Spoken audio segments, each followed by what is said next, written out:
Hello guys, welcome my channel guys. ICR practice set के series में आप सभी का स्वागत है। तो गाइस यहाँ पे हम जो करने वाले हैं आज सोशल साइंस में, वो ख़त्म करने वाले हैं ज्योग्राफी। गाइस यहाँ पे गारंटी लेता हूँ कि आपकी एक ही क्लास में आज हम पूरी की पूरी ज्योग्राफी ख़त्म कर देंगे, 9th क्लास एनसीईआरटी की। ठीक है, ये एनसीईआरटी पैटर्न पे पूरा बेस्ड रहेगा। तो सारे के सारे क्वेश्चन आपके सिलेबस के आधारित हैं, क्योंकि सिलेबस में आपको यही दिया हुआ है। एक बार चेक कर लीजिएगा, तब जाके वीडियो देखिएगा अगर आपको डाउट है। तो चलिए शुरू कर लेते हैं। तो सबसे पहले यहाँ पे चैप्टर है भारत का भौतिक स्वरूप, इसको देखने वाले हैं। तो देखिए सबसे पहला प्रश्न यहाँ पे ले लेते हैं। तो कहा गया कि एक स्थलीय भाग जो 3 ओर से समुद्र से घिरा होता है उसे हम क्या कहते हैं। देखिए एक स्थलीय भाग जो होता है, मान लीजिए यहाँ पर स्थलीय भाग है, इस चारों तरफ से समुद्र से घिरा है 3 तरफ से, तो उसको क्या कहते हैं, उसको यहाँ पे कहते हैं प्रायद्वीप। इसका राइट आंसर हो जाएगा प्रायद्वीप। क्वेश्चन नंबर अगला देख लेते हैं। अगले प्रश्न की बात कर लेते हैं। तो कहा गया कि गोवा के दक्षिण में स्थित पश्चिमी तटीय पट्टी को क्या कहते हैं। तो 3 का राइट आंसर क्या हो जाएगा। देखिए जो गोवा की पश्चिमी तटीय पट्टी है ना, उसे कहा जाता है कोकड़। याद रखेंगे, कोकड़ के नाम से जाना जाता है। पूछा जाता है कोरोमंडल, कोकड़ और मालाबार तट। क्वेश्चन नंबर अगला देख लीजिए। तो कहा गया कि पूर्वी घाट का सर्वोच्च शिखर कौन सा है। तो पूर्वी घाट का जो सबसे ऊंचा सर्वोच्च शिखर है ना, उसको जाना जाता है महेंद्रगिरी के नाम से। किसको, महेंद्रगिरी जो है ये पूर्वी घाट के सबसे सर्वोच्च शिखर की बात कर रहे हैं, यानी कि अपने जो इंडिया है ना यहाँ पर, ठीक है, तो उस साइड की बात कर रहे हैं, पूर्वी की, ये वाला जो एरिया है पूरा। ठीक है, क्वेश्चन नंबर अगला देख लेते हैं। कहता है कि भारत का कौन सा स्थान 3 सागरों के मिलन स्थल पर स्थित है। तो इसमें से एक स्थान है जो 3 सागर वहाँ पर मिल जाते हैं, वही एक स्थान है भारत का, तो वो आपको बताना है। तो इसका राइट आंसर जान देंगे, वो हो जाएगा कन्याकुमारी। कन्याकुमारी जो है वो 3 सागरों के मिलाप से बनता है, जहाँ पर वहाँ पर स्थित है। याद रखेंगे। क्वेश्चन नंबर अगला देख लीजिए। तो कहा गया कि प्रवाल भित्ति से बना एक द्वीप को किस नाम से जाना जाता है। प्रवाल भित्ति से बना एक द्वीप किस नाम से जाना जाता है। तो वो यहाँ पर हो जाएगा आपका राइट आंसर, वो है लक्षद्वीप। लक्षद्वीप जो है, एक क्वेश्चन यहाँ से बनता है कि सबसे छोटा जो केंद्र शासित प्रदेश है वो लक्षद्वीप ही है। याद रखेंगे इसको। क्वेश्चन नंबर अगला देख लीजिए। यहाँ पे बोला गया कि 2 नदियों के बीच बने भूभाग को क्या कहा जाता है। तो जो 2 नदियों के बीच बना भूभाग, मान लीजिए ये नदी बह रही है, ठीक है, तो इसके बीच का जो भूभाग है ना, ये वाला, तो इसको क्या कहा जाएगा। तो 7 का राइट आंसर जानते क्या हो जाएगा, वो आपका हो जाएगा यहाँ पर दोआब। उसको दोआब का क्षेत्र कहा जाता है। ये बहुत ही ज़्यादा उपजाऊ क्षेत्र होता है। ठीक है, याद रखेंगे। चलिए देखिए, बहुत सारे लोग यहाँ पे अब ये कहेंगे कि ये जो है आप जीके का पोर्शन करा रहे। भैया जीके और सोशल साइंस में कोई फ़र्क नहीं है, आप लोग देख लीजिएगा एक बार उठा के। क्वेश्चन नंबर 8 देख लेते हैं। तो कहा गया कि हिमालय की सर्वाधिक ऊंची श्रृंखला कौन सी है। अब हिमालय की सर्वाधिक ऊंची श्रृंखला की बात कर लेते हैं। तो सभी को पता है, ये हो जाएगा एवरेस्ट। जो आपका एवरेस्ट है ये हो जाएगा, और इसको कहाँ पे, नेपाल में इसको सागर माथा के नाम से जानते हैं। नेपाल में सागर माथा के नाम से, और बांग्लादेश में इसको कहा जाता है, क्या जानते हैं, याद माफ़ कीजिए, बांग्लादेश में जानते हैं, नेपाल में इसको माना जाता है सागर माथा के नाम से। ठीक है, ये नेपाल में ही स्थित है, इंडिया में नहीं है। क्वेश्चन नंबर अगला। अब गाइस अगले प्रश्न की बात करते हैं। तो कहते हैं कि भारत में हिमालय की सबसे सर्वाधिक ऊंची श्रृंखला का नाम क्या है, अथवा भारत के सबसे ऊंचे पर्वत श्रृंखला कौन सी है। तो भारत के सबसे ऊंचे की बात करें तो नेपाल का, तभी हमने आपको बताया था, ये हो जाएगा आपका कौन सा हो जाएगा, याद रखेंगे, ये है आपका कंचनजंगा। कंचनजंगा जो है इसको K2 के नाम से भी जाना जाता है, याद रखेंगे। तो गाइस अगला प्रश्न कहता है कि हिमालय भारत के किस भाग में स्थित है। तो इसका राइट आंसर क्या हो जाएगा, उत्तर भाग में स्थित है, सभी को पता है। क्वेश्चन नंबर अगला देख लेंगे। अगला प्रश्न कहता है कि हिमालय की सबसे बाहरी श्रृंखला कौन सी है। तो हिमालय की जो सबसे बाहरी श्रृंखला है उसको हम किस नाम से जानते हैं, उसको हम शिवालिक नाम से जानते हैं। और जो हिमालय है ना, ये नवीन पर्वत श्रृंखला की श्रेणी में आता है, नवीन पर्वत श्रृंखला की श्रेणी में आता है। इसके स्थान पे क्या हुआ करता था, पहले टेथिस सागर हुआ करता था यहाँ पर, जहाँ पर ये पर्वत श्रृंखला है अपनी। क्वेश्चन नंबर अगला देख लेंगे। तो कहा गया कि विस्तृत ऊपर उठा भूभाग जिसके कारण भाग अपेक्षाकृत समतल क्या कहलाता है। यानी कि विस्तृत ऊपर उठा भूभाग जिसके ऊपर के भाग अपेक्षाकृत समतल कहलाते हैं, तो इसको क्या कहा जाता है, ये होते हैं पठार। याद रखेंगे, पर्वत इस तरीके के होते हैं, पठार जो होते हैं ऐसे होते हैं। ठीक है, यानी कि ऊपर का भाग जो इनका फ्लैट होता है। क्वेश्चन नंबर अगला देख लीजिए। तो कहा गया कि संसार की सबसे ऊंचा शिखर कौन सा है। तो संसार का सबसे ऊंचा शिखर कौन है, माउंट एवरेस्ट है।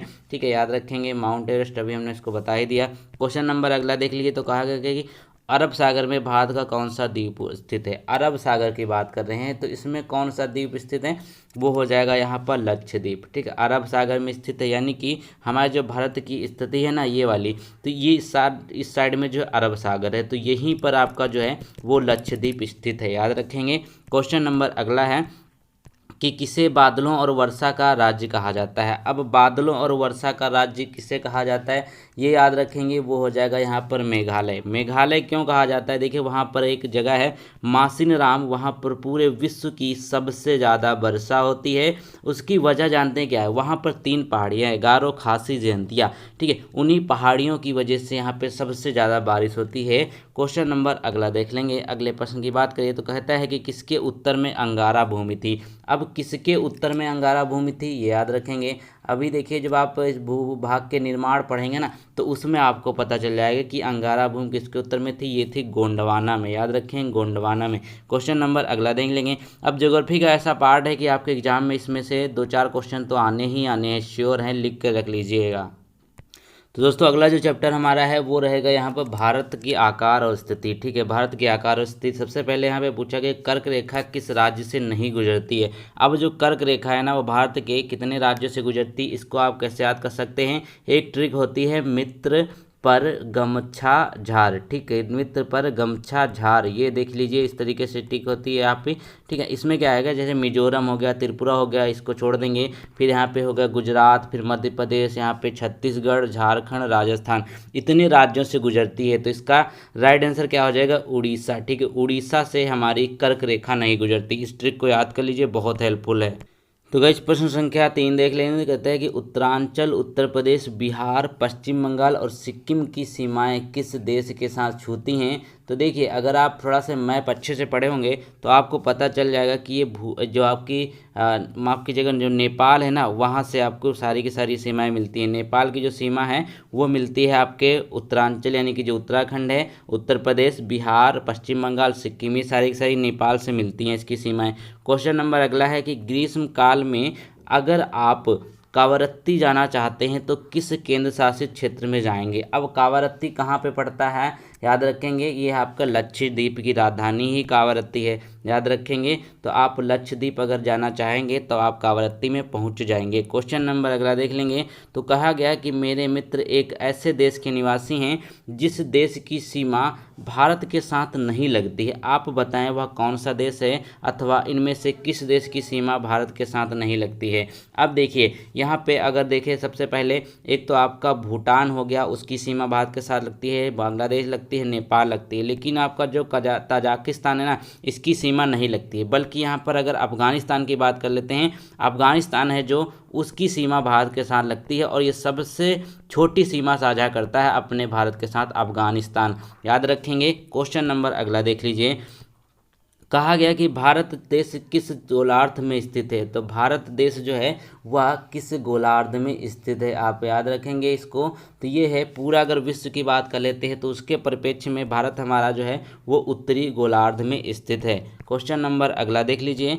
क्वेश्चन नंबर अगले में कहता है कि भारत की जो मानक यामोत्तर कितने डिग्री को माना गया है।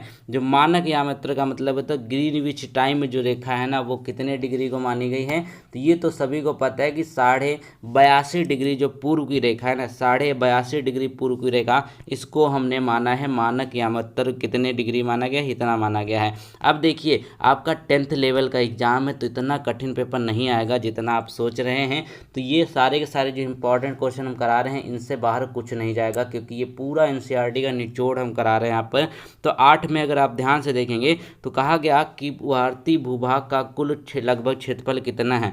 तो टोटल क्षेत्रफल की बात करें तो ये हो जाएगा 32.8 लाख वर्ग किलोमीटर। ये टोटल भारत की क्षेत्रफल की बात करते हैं तो कितना है, 32.8 लाख वर्ग क्षेत्रफल किलोमीटर। क्वेश्चन नंबर अगला है कि कौन सा देश क्षेत्रफल में भारत से बड़ा नहीं है। अब कौन सा देश क्षेत्रफल में भारत से बड़ा नहीं है वो देखिए, तो क्या हो जाएगा यहाँ पर, ये आपका हो जाएगा श्रीलंका। श्रीलंका बेचारा बहुत छोटा देश है, आप सभी लोग जानते ही हैं। बाकी जो रसिया है ये सबसे नंबर 1 पे है, उसके बाद ब्राज़ील का, ऑस्ट्रेलिया, सब भारत से बड़े हैं। क्वेश्चन नंबर अगला है, कहता है कि कर्क रेखा किस राज्य से गुजरती है। ये यहाँ पे पूछा किस राज्य से गुजरती है। हमने अभी आपको ट्रिक बताई थी, वही ट्रिक यूज कीजिए। तो झार का मतलब क्या है, झा आया था, इसका मतलब झारखंड, इसका राइट आंसर है। क्वेश्चन नंबर अगला देखिए। तो कहा गया कि भारत का क्षेत्रफल विश्व के कुल भौगोलिक क्षेत्रफल का कितना % है। अब भारत के क्षेत्रफल विश्व के भौगोलिक क्षेत्रफल का कितना है, वो है 2.4%। कितना है, 2.4%। पूरे विश्व का 2.4% 50% अपने इंडिया में है। क्वेश्चन नंबर अगला है कि भारत की सबसे लंबी तटीय तट रेखा वाला राज्य कौन सा है। तो भारत का जो सबसे लंबा तट रेखा वाला है गुजरात है। याद रखेंगे गुजरात जो है सबसे ज़्यादा लंबी तट रेखा रखता है। क्वेश्चन नंबर अगला है कि इनमें से कौन सा देश भारतीय उपमहाद्वीप देशों में नहीं गिना जाता है, गिनती नहीं की जाती है इसमें, ठीक है। उपमहाद्वीप में गिनती कब करी जाएगी, जब यहाँ पर उनकी सीमाएं आपस में लगेंगी, ठीक है। तो यहाँ पे इसका राइट आंसर क्या हो जाएगा, वो हो जाएगा चाइना। माफ कीजिएगा, उपमहाद्वीप का मतलब ये नहीं होता कि सीमाएं आपस में लगे, ठीक है। तो चाइना इसका राइट आंसर हो जाएगा। क्वेश्चन नंबर अगला हो जाएगा यहाँ पे कि वर्तमान स्थिति के अनुसार कौन सा कथन सही है। अब इसमें देखिए, इसमें सारे सारे कथन गलत हैं। तो इस समय जो टोटल है ना 28 राज्य हैं, इनको याद रख लीजिए। 28 राज्य हैं अपने यहाँ और 8 केंद्र शासित प्रदेश हैं, ठीक है। 28 और 8 है टोटल। क्वेश्चन नंबर अगला देखिए, भारत और श्रीलंका को अलग करने वाली जनसंधि का क्या नाम है। भारत और श्रीलंका को अलग कौन करता है, पाक जल संधि। ये मत समझिएगा पाक जुड़ गया तो पाकिस्तान हो जाएगा, ठीक है। पाक जल संधि जो है वो भारत और श्रीलंका को अलग करती है। क्वेश्चन नंबर अगला है कि क्षेत्रफल की दृष्टि से भारत का विश्व में कौन सा स्थान है। तो क्षेत्रफल की दृष्टि से भारत का विश्व में 7वां स्थान है, याद रखेंगे 7वां स्थान है। क्वेश्चन तो चलिए अगला देख लेते हैं। तो इसमें बोला गया है कि निम्नांकित में कौन सा वृक्ष की शाखाओं के समान अपवाह प्रतिरूप प्रणाली को दर्शाता है। अब वृक्ष की शाखाओं के समान जो अपवाह प्रणाली स्वरूप होता है उसको क्या कहते हैं, द्रुमाकृतिक। याद रखेंगे इसको कहा जाता है द्रुमाकृतिक। तो अब जो हम चैप्टर रहे हैं वो है अपवाह, ठीक है। तो नर्मदा नदी का उद्गम कहाँ से होता है। तो नर्मदा नदी जो है उसका उद्गम होता है अमरकंटक में। याद रखेंगे अमरकंटक में है और ये कहाँ पे गिरती है, अरब सागर में जाकर गिरती है। क्वेश्चन नंबर अगला देख लीजिए। तो कहा गया है कि निम्नलिखित में से कौन सी लवड़ी जल वाली झील है। लवड़ी जल का मतलब क्या होता है, जो यहाँ पे बहुत ज़्यादा साल्टी होती है। याद रखेंगे क्वेश्चन नंबर इसका राइट आंसर हो जाएगा आपका सांभर झील। सांभर झील कहाँ पे है, राजस्थान में है, ठीक है, राजस्थान में है, याद रखेंगे। क्वेश्चन नंबर अगला देखिए, कहा गया कि निम्नलिखित में से कौन सी नदी प्रायद्वीप भारत की सबसे बड़ी नदी है। अब प्रायद्वीप भारत की सबसे बड़ी नदी की बात कर रहे हैं, यानी कि अगर हम गंगा की बात करें तो ये भारत की सबसे बड़ी नदी है, और अगर हम बात कर लेते हैं गोदावरी की तो क्या है, ये सबसे बड़ी नदी है प्रायद्वीप भारत की। क्वेश्चन नंबर इसका राइट आंसर बी।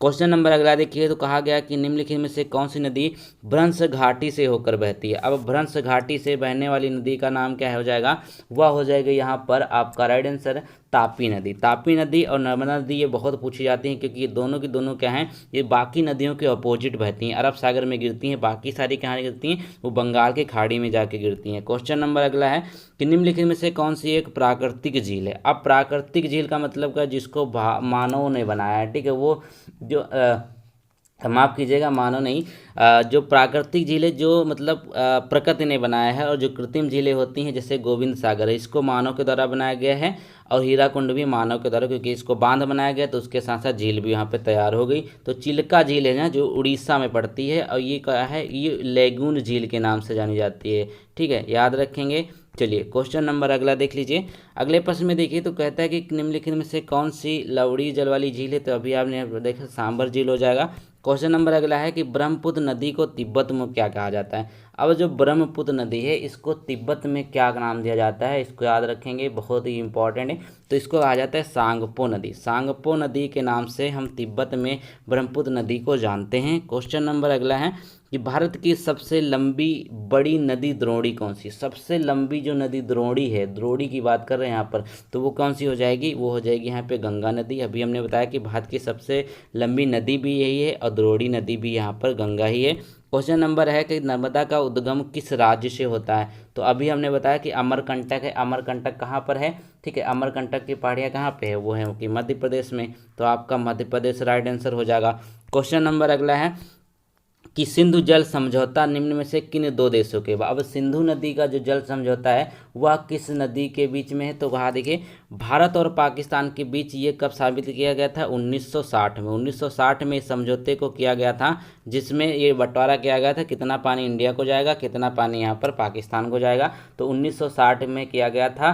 भारत और पाकिस्तान के बीच में इसका जो है संबंध है, सिंधु जल समझौता का। क्वेश्चन नंबर अगला है कि नागार्जुन सागर नदी परियोजना किस नदी पर है। अब नागार्जुन सागर नदी परियोजना ये भी इम्पॉर्टेंट है, तो यह किस पे हो जाएगी, ये हो जाएगी कृष्णा नदी पे। याद रखेंगे कृष्णा नदी इसका राइट आंसर हो जाएगा। क्वेश्चन नंबर अगला है कि तापी नदी किस सागर में गिरती है। तो अभी हमने आपको बताया कि तापी नदी जो है वह कहाँ पे गिरती है, वह गिरती है आपकी अरब सागर में। अरब सागर में गिरती है तापी नदी। क्वेश्चन नंबर अगला है, और यहाँ पे देखिए बिहार के शोक के नाम से कौन सी नदी जानी जाती है। बहुत ही इंपॉर्टेंट प्रश्न है। तो बिहार का जो शोक है ना, उसको हम जानते हैं कोसी नदी के नाम। ठीक है, कोसी नदी जो है बिहार के शोक के नाम से जानी जाती है, याद रखेंगे। चलिए क्वेश्चन नंबर अगला देख लीजिए। तो कहा गया कि भारत के मरुस्थल की एक महत्वपूर्ण नदी कौन सी है। भारत का मरुस्थल कहाँ पे पड़ता है वो राजस्थान में। ठीक है, राजस्थान में अगर मरुस्थल पड़ता है तो वहाँ की ही नदी हमको पता चलनी चाहिए, तो वो हो जाएगी लूनी नदी। लूनी नदी जो है भारतीय मरुस्थल की एक महत्वपूर्ण नदी के रूप में भी जानी जाती है। क्वेश्चन नंबर अगले देख लेते हैं। तो चलिए देख लेते हैं, अब जलवायु चैप्टर की तरफ चलते हैं। देखिए यकीन मानिए इससे बाहर कहीं कुछ नहीं जाएगा। 10th तक आपको सिलेबस दिया हुआ है, एनसीईआरटी से बढ़िया कुछ हो नहीं सकता। तो भारत के किस राज्य में जाड़े के मौसम यानी कि ठंडियों के मौसम में वर्षा होती है। तो वर्षा तो फिलहाल यहाँ भी हो रही है, लेकिन कौन सा राज्य जो है सबसे ज़्यादा प्रभावित होता है जाड़े के मौसम में, तो वो है तमिलनाडु। तमिलनाडु में जाड़े के मौसम में सबसे ज़्यादा वर्षा होती है। जो नॉर्मल मानसून होता है उससे वहाँ पे वर्षा नहीं होती है, याद रखेंगे। क्वेश्चन नंबर अगला देख लेते हैं गाइस।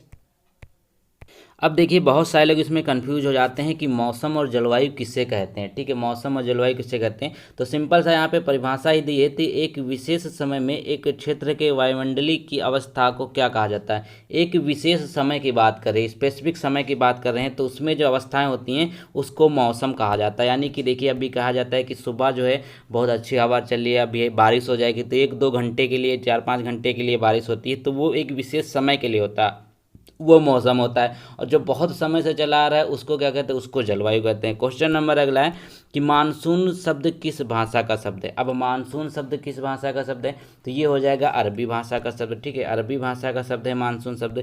क्वेश्चन नंबर अगला है कि उत्तर पूर्वी मानसून में सबसे अधिक वर्षा प्राप्त करने वाला राज्य कौन है। अब उत्तर पूर्वी मानसून से सबसे अधिक वर्षा प्राप्त करता है कौन प्राप्त करता है, तमिलनाडु करता है। ये तो अभी हमने यहाँ पे किया था क्वेश्चन, बिल्कुल सेम टू सेम है। ठीक है, लेकिन यहाँ पे इसकी जो वर्डिंग है वो थोड़ा सा यहाँ पे डिफरेंट है। क्वेश्चन नंबर अगला है कि अक्टूबर और नवंबर के महीनों में कहाँ सबसे अधिक वर्षा होती है। अब अक्टूबर और नवंबर के महीनों में सबसे ज़्यादा वर्षा कहाँ होती है, कोरोमंडल तट पे होती है। ठीक है, कोरोमंडल तट कहाँ पे, ये वही चीज़ है जो हम करा रहे हैं कि ये आपका जो तमिलनाडु वाला क्षेत्र है ना, ये पूरा कोरोमंडल तट के नाम से जाना जाता है। ठीक, तो यहाँ पे सबसे ज़्यादा वर्षा होती है अक्टूबर नवंबर के महीने में।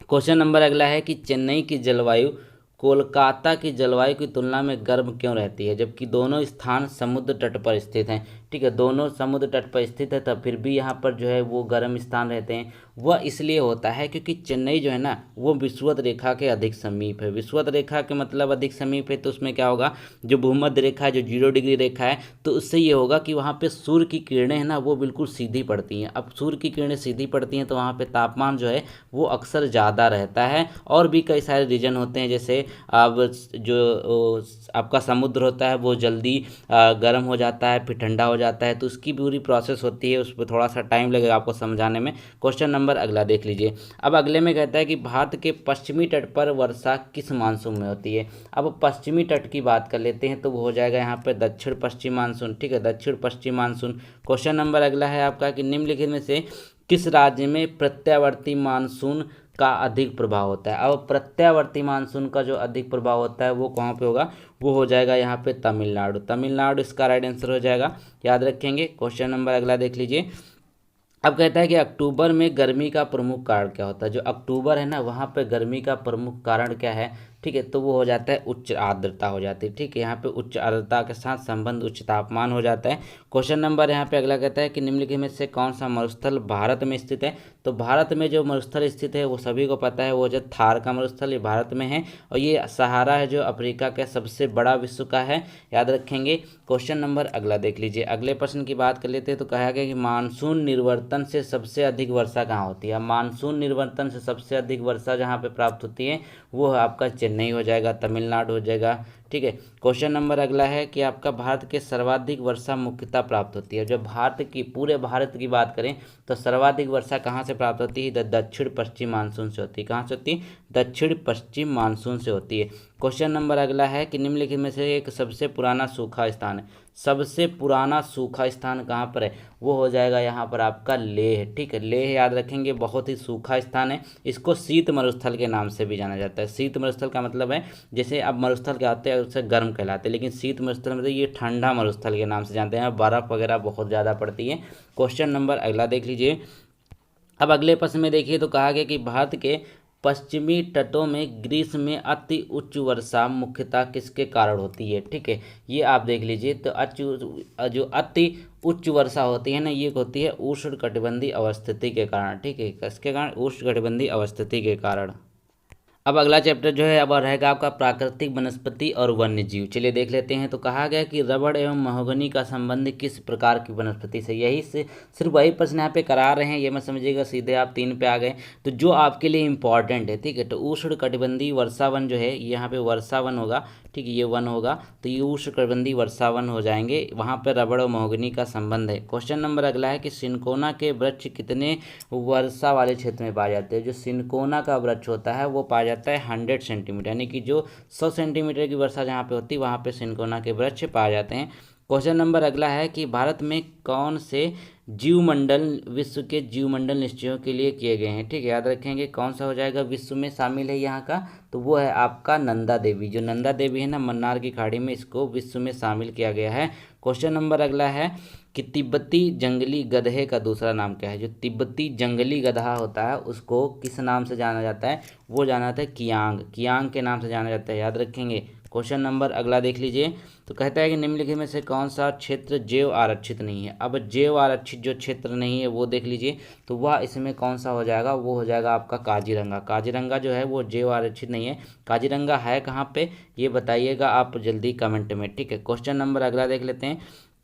निम्नलिखित में से कौन सा वृक्ष की शाखाओं के समान अपवाद प्रतिरूप प्रणाली को दर्शाता है? अब वृक्ष की शाखाओं के समान जो अपवाद जो प्रणाली होती है उसको यहाँ पे कहते हैं दुमाकृतिक। ये तो हमने अभी एक बार कर चुके हैं। चलिए अगला देख लेते हैं। अगले प्रश्न की बात करते हैं। तो कहता है कि सुंदरवन किस राज्य में स्थित है? बेसिकली सुंदरवन डेल्टा की बात कर रहे हैं, तो कहाँ पे? ये पश्चिम बंगाल में स्थित है, याद रखेंगे, पश्चिम बंगाल में। यहाँ पे मैंग्रोव वन भी पाए जाते हैं, मैंग्रोव वन भी पाए जाते हैं। ये विश्व का सबसे बड़ा डेल्टा है, सुंदरवन डेल्टा। क्वेश्चन नंबर अगला है कि भारत में किन क्षेत्रों में प्रवासी पक्षी पाए जाते हैं? भारत में किन क्षेत्रों में प्रवासी पक्षी होंगे? सिंपल सी बात है, जहाँ पे आर्द्र भूमि होगी। ठीक है, यहाँ पे देखिए आर्द्र भूमि जो वेटलैंड होती है ना, वो आपकी हो जाएंगी। प्रवासी पक्षी जो है वहाँ पे पाए जाते हैं आपके आर्द्र भूमि में। क्वेश्चन नंबर अगला है कि स्थल और जल में निवास करने वाले प्राणी को क्या कहते हैं? अब जो स्थल और जल दोनों में निवास करता है उसको क्या कहते हैं? उसको कहते हैं उभयचर। उभयचर इसका राइट आंसर होगा। क्वेश्चन नंबर अगला है, कहता है कि मानव हस्तक्षेप या बाधा से सर्वथा मुक्त वनस्पति कहलाती है। मानव हस्तक्षेप और जो बाधा से सर्वथा मुक्त होती है, यानी कि वहाँ पर किसी भी तरीके की कोई मानव गतिविधि नहीं होती है, उसको कहते हैं अच्छत वनस्पति। याद रखेंगे, अच्छत वनस्पति के नाम से जाना जाता है। क्वेश्चन नंबर अगला है कि किस राज्य में वनों का क्षेत्रफल सबसे अधिक है? अब वनों का क्षेत्रफल की बात कर रहे हैं, ये नहीं पूछ रहा है सबसे ज़्यादा वन कहाँ पर हैं। ठीक है, तो इसका राइट आंसर क्या हो जाएगा? नागालैंड। नागालैंड जो है यहाँ पे सबसे ज़्यादा क्षेत्रफल है, यानी कि परसेंटेज की दृष्टि से सबसे ज़्यादा है। और सबसे ज़्यादा वन कहाँ पे हैं? वो है मध्य प्रदेश में, अगर बात कर देते हैं, लेकिन इसमें नागालैंड राइट आंसर है। क्वेश्चन नंबर अगला है कि जैव व जीवाणु प्रतिरोधक वनस्पति कौन से है? जैव व जीवाणु प्रतिरोधक वनस्पति इनमें से कौन से हो जाएंगे? तो सभी को पता है, इसका राइट आंसर हो जाएगा नीम। नीम जो है उसमें बहुत सारे औषधि गुण पाए जाते हैं, इसीलिए इसको यहाँ पे जीवाणु प्रतिरोधक के नाम से भी जाना जाता है। क्वेश्चन नंबर अगला है कि गिर राष्ट्रीय उद्यान भारत के किस राज्य में स्थित है? और गिर फेमस क्यों है? ये फेमस है यहाँ पे एशियाई शेरों के लिए। याद रखेंगे, एशियाई जो शेर है ना, उनके लिए ये फेमस है। और ये पाया जाता है यहाँ पर कहाँ पे? गुजरात में है स्थित। ठीक है, गिर कहाँ पे स्थित है? गुजरात में स्थित है। क्वेश्चन नंबर अगला है कि वह वनस्पति जो कि मूल रूप से भारतीय है उसे क्या कहते हैं? वो एक वनस्पति जो भारतीय है उसे क्या कहा जाएगा? तो देखिए वो हो जाएगा यहाँ पर आपका देशज वनस्पति। देशज का मतलब क्या होता है? जो देसी होती है। ठीक है, याद रखेंगे, देशज का वनस्पति जो देसी होती है वो भारत की हो जाएगी। इसका राइट आंसर हो गया आपका ए वाला। अगला क्वेश्चन देख लेते हैं। तो मित्र यहाँ पर आपका लास्ट चैप्टर ये बचा हुआ है, तो इसको भी जल्दी से ख़त्म कर लेते हैं। ये 9th क्लास की एनसीईआरटी हम ख़त्म कर रहे थे एमसीक्यू टाइप में। तो देखिए 2011 की जनसंख्या के अनुसार कौन सा राज्य सबसे अधिक जनसंख्या वाला राज्य है। तो ये तो आप सभी को पता है कि उत्तर प्रदेश से ज़्यादा जनसंख्या किसी में नहीं है, बल्कि ये पूरे विश्व के 5वें। अब पूरे विश्व के अगर देख लेते हैं देश, तो देशों की संख्या में भी इससे से मात्र 4 देश आगे हैं, याद रखेंगे। बहुत ही बढ़िया तरक्की पे है उत्तर प्रदेश। क्वेश्चन नंबर अगला देख लीजिए। अगले प्रश्नों की अगर बात कर लेते हैं गाइज, यहाँ पर क्षेत्रफल की दृष्टि से भारत का सबसे बड़ा राज्य कौन सा है। तो ठीक है, क्षेत्रफल की दृष्टि से सबसे बड़ा राज्य भारत का वो हो जाएगा आपका राजस्थान। ठीक है, राजस्थान सबसे बड़ा राज्य क्षेत्रफल की दृष्टि से। क्वेश्चन नंबर अगला है कि किस राज्य की साक्षरता दर सबसे अधिक है। साक्षरता दर में सबसे ज़्यादा कौन सा है, वो हो जाएगा आपका केरला। केरला में सबसे ज़्यादा साक्षरता दर है, सभी को पता होगा।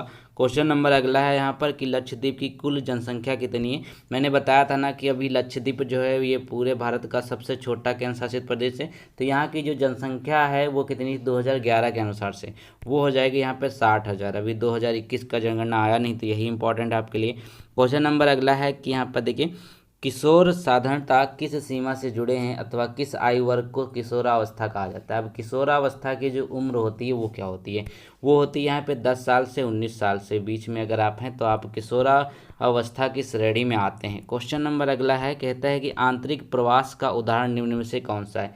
अब आंतरिक प्रवास का मतलब क्या होता है ये देख लीजिए। तो ये होता है आपका कि देश के अंदर ही प्रवास करना। ठीक है, देश के अंदर, यानी कि अगर आप उत्तर प्रदेश में रहते हैं, ठीक है, मान लीजिए अगर आप यूपी में रहते हैं, आप वहाँ से कहीं बाहर जाना चाहते हैं, मान लीजिए आप गए महाराष्ट्र, ठीक है, तो ये जो प्रवास होगा ना ये आपका जो आंतरिक प्रवास होगा। ठीक है, क्वेश्चन नंबर अगला देख लेते हैं। तो कहा गया कि कौन सा आयु वर्ग एक वयस्क को दर्शाता है। अब एक वयस्क जो है वो कितने साल तक के बीच में होता है। तो वयस्क की जो परिभाषा है ना उसमें ये दिया हुआ है कि 15 वर्ष से 59 वर्ष के जो बीच के लोग हैं उनको वयस्क की श्रेणी में रखा जाता है। क्वेश्चन नंबर अगला है कि मार्च 2011 तक की भारत की जनसंख्या कितनी है। अब मार्च 2011 यानी कि जनगणना उसी टाइम आई थी, तो ये हो जाएगा 106 लाख। ठीक है, याद रखेंगे, माफ़ कीजिएगा, ये 12.106 लाख आपका राइट आंसर होगा। क्वेश्चन नंबर अगला देख लीजिए। तो कहा गया यहाँ पर कि 2011 में भारत का जनसंख्या घनत्व कितना था, ये भी इंपॉर्टेंट प्रश्न है। तो भारत का जो जनसंख्या घनत्व है ना ये 382 था, याद रखेंगे 382 जनसंख्या घनत्व था। और सबसे ज़्यादा जनसंख्या घनत्व किस राज्य का है, वो हो जाएगा यहाँ पे बिहार का है। ठीक है, बिहार का सबसे ज़्यादा है, याद रखेंगे। क्वेश्चन नंबर अगला है कि भारत का सबसे कम जनसंख्या वाला राज्य कौन सा है। अब सबसे कम जनसंख्या कहाँ पे पाई जाती है ये भी याद रखने की बात है। तो ये हो जाएगा आपका सिक्किम में। सिक्किम जो राज्य है वहाँ पर सबसे कम जनसंख्या पाई जाती है। क्वेश्चन नंबर अगला है, भारत में जनगणना कितने वर्षों के अंतराल पर शुरू करी जाती है। तो भारत में जनगणना जो है वो कितने वर्षों के अंतराल पे होती है, वो होती है आपके 10 वर्षों के अंतराल पे। ठीक है, 10 वर्षों की, यानी कि 2011 में हुई थी, अब 2021 की जनगणना आपकी हो चुकी होगी। ठीक है, उसका डाटा अभी कुछ दिनों में आने वाला होगा। ठीक है, तो उम्मीद करते हैं आपको ये वीडियो पसंद आई होगी, क्योंकि यहाँ पे हमने बहुत सारे प्रश्न किए। लगभग यहाँ पे जो आपकी ज्योग्राफी है ना सारे के सारे हमने करा दिए, जितना मुझे लग रहा था कि आपके आने की उम्मीद है एग्जाम में। तो गाइज हमने लगभग यहाँ पे 90 प्रश्न किए हैं। अब 90 प्रश्न आप लोग प्रैक्टिस कर लीजिएगा। नेक्स्ट वीडियो बहुत जल्द आपके सामने आ जाएगी। तो एग्जाम तक आपका सोशल साइंस का जितना भी सिलेबस है वो हम खत्म कर देंगे। इसके बाद यहाँ पे साइंस वगैरह सब कुछ प्रैक्टिस सेट लगातार आपके लिए आते ही रहेंगे। तो मिलते हैं नए वीडियो में, तब तक के लिए वीडियो को लाइक करें, चैनल को सब्सक्राइब नहीं किया सब्सक्राइब करके रखें, बाकी वीडियोज़ को जाकर जल्दी से देखिए। Thank you so much.